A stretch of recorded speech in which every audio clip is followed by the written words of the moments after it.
تازه افغان او ایرانی لوري پر سوداګریزو مسایلو خبرې اترې کړې دي. په سلامونه مو هرکلی کوم، زموږ چینل ته ښه راغلاست. هیله ده زموږ چینل سبسکرایب کړئ. افغان او ایرانی لوړپوړو چارواکو پر سوداګریزو مسایلو خبرې کړې دي. د طالبانو د سوداګرۍ او صنعت وزارت وایي د سوداګریزو اړیکو د پیاوړتیا په خاطر یې له ایرانی چارواکو سره لیدلي دي.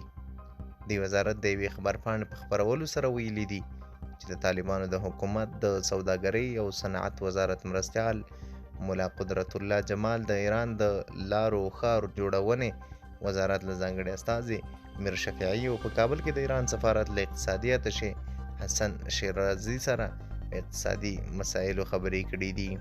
د خبرپاڼې له مخې په دغه لیدنه کې د سرحدي بنسټونو، بندرونو، صنعتي پارکونو پیاوړتیا او د سوداګریزو بیلانسونو په اړه خبرې شوي.